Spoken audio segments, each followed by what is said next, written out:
இன்று நாங்கள் பார்க்கின்றோம், மத்திய கிழக்கினுடைய ஒவ்வொரு அரபு நாட்டிலும் இருக்கின்ற கொழுந்து விட்டெறிகின்ற பிரச்சனைக்கு பின்னணியாக இந்த நாடு இருக்கின்றது. ஈரானுடைய ஜியோ பாலிடிக்ஸ், அதனுடைய பூகோள அரசியலை நாங்கள் பார்த்தால் ஆப்கானிஸ்தான், ஆர்மேனியா, அசர்பைஜான், துருக்கி, ஈராக், பாகிஸ்தான் என்ற பல்வேறு நாடுகளை எல்லைகளாக கொண்டிருக்கின்ற இந்த நாடு கடந்த ஒரு 50 ஆண்டு காலமாக பின்பற்றி வருகின்ற கொள்கை என்ன, அது மத்திய கிழக்கில் ஏற்படுத்தி இருக்கிற தாக்கம் என்ன என்று நாங்கள் ஆராய்ந்தால் படுமோசமான ஒரு கொள்கையை அந்த நாடு பின்பற்றுகின்றது. மத்திய கிழக்கிலே முழு ராணுவ சர்வதிகாரம் ஒன்றை நிறுவுவது, ஒரு கிரேட் ஈரானை உருவாக்குவது, தங்களுடைய ஷியா கொள்கையை புதிய புதிய முஸ்லிம் நாடுகளில் பரப்புவது என்று பல மோசமான கொள்கையை அரசாங்க கொள்கையாக வரித்துக் கொண்டு இன்று ஈரான் செயல்படுவதை நாங்கள் பார்க்கின்றோம். 1967 இஸ்ரேல் அரபு யுத்தத்தின் பொழுது இஸ்ரேல் கைப்பற்றி இருக்கின்ற அந்த நிலம், பலஸ்தீனத்துடைய மொத்த பரப்பு 27,000 சதுர கிலோமீட்டர். ஐக்கிய அரபு எமிரேட்டுக்கு சொந்தமான பாரசீக வளைகுடாவில் இருக்கின்ற அபு சினப், அபு மூசா தீவுகளுடைய பரப்பு கிட்டத்தட்ட 3,24,000 சதுர கிலோமீட்டர். அரேபியர்களுடைய சுன்னி முஸ்லிம்களுடைய 3,24,000 சதுர கிலோமீட்டர் நிலப்பரப்பை ஈரான் இன்று ஆக்கிரமித்து தன்னுடைய கட்டுப்பாட்டின் கீழே வைத்திருக்கிறது. இன்று கட்டாருடைய, ஓமானுடைய, பஹ்ரைனுடைய பெட்ரோலியம் ஐரோப்பாவுக்கு கொண்டு செல்வதற்கான கடல்வழி பாதையாக இருக்கின்ற ஹுர்முஸ் ஜலசந்தியை ஈரான் ஒட்டுமொத்தமாக இன்று கட்டுப்படுத்தி வருகிறது. எண்ணெய் ஏற்றுமதிக்கு அது இன்று ஒரு மிகப்பெரிய சவாலாக இருக்கிறது. ஈரானுடைய இந்த கொள்கை அதனோடு முடிந்து விடவில்லை. இன்று நாங்கள் பார்க்கின்றோம், ஈராக்கிலே என்ன நடக்கின்றது. ஈராக் 5000 ஆண்டு கால பழமை வாய்ந்த நாகரிக பெருமை கொண்ட ஒரு மிகப்பெரிய முஸ்லிம் நாடு.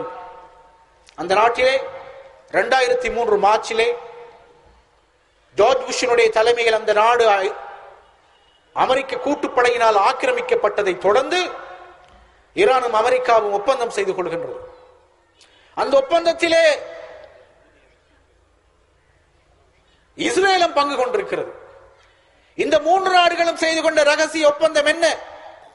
ஈராக்கிலே ஒரு ஷியா அரசாங்கத்தை நிறுவுவது, சுன்னி முஸ்லிம்களை விலக்கி வைப்பது, ஓரம் கட்டுவது, குர்திஷ்களுடைய தலைமையிலே வடக்கு ஈராக்கை தனியாக பிரிப்பது என்று அவர்கள் ரகசிய ஒப்பந்தம் செய்து கொள்கிறார்கள். அமெரிக்காவினுடைய யாலே பல்கலைக்கழகத்திலிருந்து 2013 ஆண்டு ஒரு அருமையான நூல் 361 பக்கத்தில் வெளிவந்திருக்கிறது. The Trait of Persia, the secret dealings of Israel, Iran and the United States. அமெரிக்காவுக்கும் ஈரானுக்கும் இஸ்ரேலுக்கும் இடையிலே இருக்கின்ற ரகசியமான உறவுகள் என்ன என்று அந்த நூல் 361 பக்கங்களிலே பேசுகிறது. அது சொல்கிறது, பலஸ்தீன போராட்டத்திலே ஹரக்கத்துல் ஜிஹாதுல் இஸ்லாமி, ஹமாஸ் போன்ற இயக்கங்களுடைய போராட்டத்தை காயடிப்பதற்கு ஈரான் முழு ஆதரவை வழங்கும். ஈராக்கிலே ஒரு ஷியா அரசாங்கத்தை உருவாவதற்கு அமெரிக்கா ஆதரவளிக்கும். அதற்கு பகரமாக அரபு நாடுகளில் ஊடுருவதற்கான அனுமதியை அமெரிக்கா ஈரானுக்கு வழங்கும். யுரேனிய செறிவாக்கு திட்டத்தின் ஊடாக தன்னுடைய அணுவாயுத நடவடிக்கைகளை மேற்கொள்வதற்கு அமெரிக்கா ஈரானுக்கு இடம் கொடுக்கும் என்று ஒப்பந்தத்தில் அவர்கள் எழுதி வைத்திருக்கிறார்கள். வெளிப்படையிலே பார்த்தால் அமெரிக்காவுக்கு எதிராக அவ்வப்போது அவர்கள் கோஷங்களை எழுப்புவார்கள், எதிரான நாடு என்பார்கள். ஷைத்தான் என்று கொமைனி சொன்னார். அந்த அமெரிக்க ஷைத்தானோடு இன்று உறவு கொண்டாடுகின்ற நாடு எது? ஈரான் ரகசியமாக அந்த நாட்டோடு இன்று உறவு கொண்டிருக்கிறது. ஏன்? அரபு நாடுகளுடைய ஒற்றுமையை பிளவுபடுத்த வேண்டும், அரபு நாடுகளிலே பிரச்சனைகளை உருவாக்க வேண்டும் என்றால் ஷியா கொள்கையின் அடிப்படையிலான ஈரான் வேண்டும் என்று அமெரிக்காவும் இஸ்ரேலும் எண்ணுகிறார்கள். அதற்கு இப்பொழுது ஈரான் சோரம் போகின்ற ஒரு நிலையை நாங்கள் பார்க்கின்றோம்.